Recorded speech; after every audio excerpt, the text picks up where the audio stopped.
जो कभी बनी थी सुर्खियां, जरूरत है उनको टटोलने की। जिनमें छिपे थे कई राज, जरूरत है उनको खोलने की।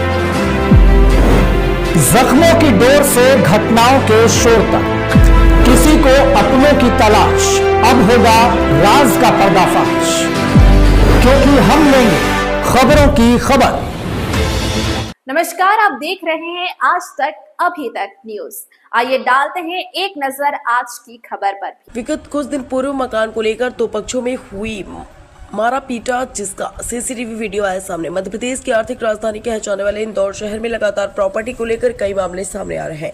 इसी कड़ी में इंदौर के बाणगंगा क्षेत्र की रहने वाली पिंकी सिकरवार ने मीडिया से चर्चा करते हुए कहा कि दिनांक 16/10/2025 को दोपहर 2 बजे खाना खा रही थी।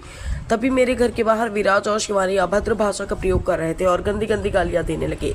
जब मैं उन्हें समझाने का प्रयास किया तो दोनों ने मुझ पर जानलेवा हमला कर दिया। उन्होंने लोहे की रॉड से मेरे सिर पर इतनी जोर से वार किया कि जिससे मेरे सर से खून बहने लगा। यह देख मेरे 85 वर्ष ससुर बीच बचाव करने आए तो आरोपी विराज और शिवानी ने उनसे भी मारपीट की, जो कि हार्ट अटैक से पेशेंट है। तब मैं तुरंत थाना बाणगंगा पहुंची। वहां हमने इन लोगों के खिलाफ FIR दर्ज करवाई, लेकिन अभी तक उक्त आरोपियों पर कोई कार्रवाई नहीं हुई। देखना यह है कि पुलिस प्रशासन क्या उन दोनों आरोपी पर कार्रवाई करेगी या नहीं। इंदौर से संवाददाता विवेक सिंह की रिपोर्ट। हाँ, पैसे का भी है। पैसे का लेन देन हुआ? उसने 3 लाख कर दिए थे, हमने लिए थे 2 लाख रुपए, उसने 3 लाख कर दिए। 3 के हम 14 लाख रुपए दे चुके उसको, और बोला हमको 16 लाख रुपए और दो है उसने। अच्छा, आपको जानकारी है कि ये बिना लाइसेंस के? मुझे कोई जानकारी सर नहीं, मैं पढ़ी लिखी भी नहीं होती। कल आप थाने पे गए तो फिर क्या हुआ? हमारी सुनवाई नहीं करी सर, उनने पैसे खिला दिए सबको। उनकी सुनवाई जल्दी हो गई, उनको जल्दी अस्पताल भी ले गए। हम 2 बजे से 4 बजे तक बैठे रहे वहां पे, हमारी कोई सुनवाई नहीं हुई। फिर मेरे बच्चों ने सबने चिल्ला, फिर वहां मेला थाने ले गए। वहां से भी फोन लगाया तो बोलते नहीं, बोले इनने मना कर दिया, बोले हम नहीं जाएंगे कहीं भी। बोले अब आप क्या चाह रहे हैं? हम ये चाह रहे कि हमको अन्याय मिले और हमारे मकान हमारे पास रहे। आपका पिंकी सिकरवार हमारा मकान दादाजी के नाम पे है, तो वो बोलती है हमको लेके गई रजिस्टर ऑफिस जैन नगर में। कौन बोलती कि मेरी? शिवानी। कहाँ रहती है शिवानी? ये गोविंद कॉलोनी में रहती सर। क्या कहना पड़ता? तो वो कहना पड़ता, बोले ये मकान बोले मेरा है, मैं मारूंगी, खाली करूंगी। और कल इसी बात पे आके मुझे मारपीट करी दोनों ने। लोन का भी बता रहे थे तो दादाजी ने बताया। लोन बोले रजिस्टर पे हमको ले गई, बोले दादाजी और काकी तुम्हारी साइन कराना, बोले आपको लोन दिला रही हूँ।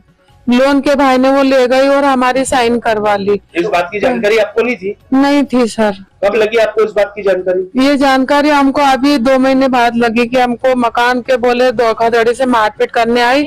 जब मेरे बच्चे सब मेरे को वो करने लगे तो इनने भगा दिया।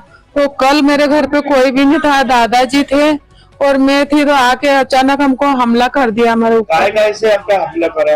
उन दोनों ने मेरे को भोर रोड पे खींच के मारा और रोड के भी मारा। तो मैंने मेरा हाथ। कल जो विवाद हुआ था उसका मुख्य कारण क्या था और क्या वजह थी? क्या था, 4 साल पहले मेरी शादी के लिए मम्मी ने 3 लाख रुपए लिए थे उससे। ये कि आपको जो साइन करवाने ले गए थे, कौन कौन ले गए थे? क्या बोल के ले गए थे आपको? कि आपको यहाँ से लोन दिलवाने देंगे। अच्छा, तो फिर क्या हुआ था उसके बाद? उसके बाद वो रजिस्टर ऑफिस ले गई। हाँ। रजिस्टर ऑफिस में लिखा पढ़ करी, तो मैंने कहा मेरे को पढ़ने के लिए दो। तो उन्होंने कहा पढ़ने की जरूरत नहीं, अपने को बैंक में जल्दी से 4 बजे के पहले जमा करना पड़ेंगे, इसलिए बाद में पढ़ लेना है। आपने जिस पेपर पे साइन करे थे वो आपने पढ़े नहीं थे? वो मैंने बिल्कुल भी नहीं पढ़ा, जो दस्तखत करे वो पेपर बिल्कुल पढ़े नहीं। मतलब धोखे से आपसे साइन करवाई गई? हाँ, धोखे से साइन। आपका नाम बता दीजिए। विवेक सिंह सिकरवार।